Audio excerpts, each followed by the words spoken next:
1 2 3 4 5 6 এই তো একটা পড়েছে এই সাইজ।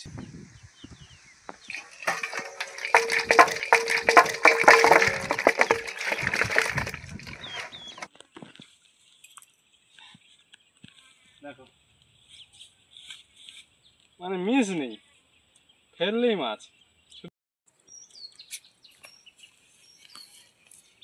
দেখো এটা একটু বড় সাইজ আছে, কিন্তু এইরকমই পড়ছে সব, এইরকম সাইজের মাছ। এর থেকে আরো বড় বড় সাইজের মাছ হয়েছে। ভগবান, আমি সবে বসবো যাচ্ছিলে। বুঝলে হবে।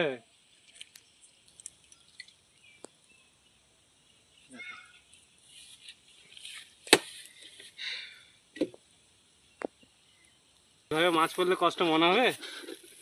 দেখো কই মাছ। তো বন্ধুরা, আজকের মতো এই পর্যন্ত।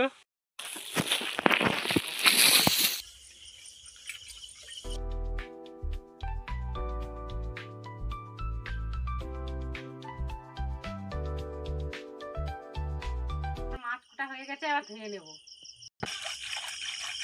এবার মাছ কোটা হয়ে গেছে, বৌমা এলা রান্না করো। তো দেখো মাছগুলো মা ধুয়ে দিয়েছে কুটে। তো এবার আমি এগুলো রান্না করব। পেঁয়াজটা কেটে নিই, তারপরে আলু কাটবো। ঝোলের জন্য আমি আলুগুলো কেটে নিয়েছি। এবার মাছগুলো নুন হলুদ মাখিয়ে ভেজে নেব। দিয়ে দিচ্ছি। তো আমি পরিমাণ মতো হলুদ গুঁড়ো দিয়ে দিচ্ছি, করে মাখিয়ে নেব।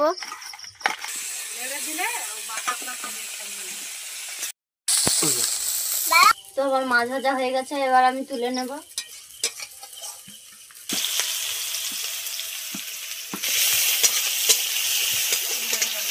ভালো করে কষানো হয়ে গেছে, এবার আমি জল দিয়ে দেব।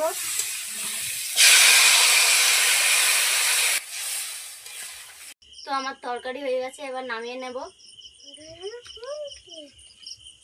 দেখো কই মাছের ঝোল।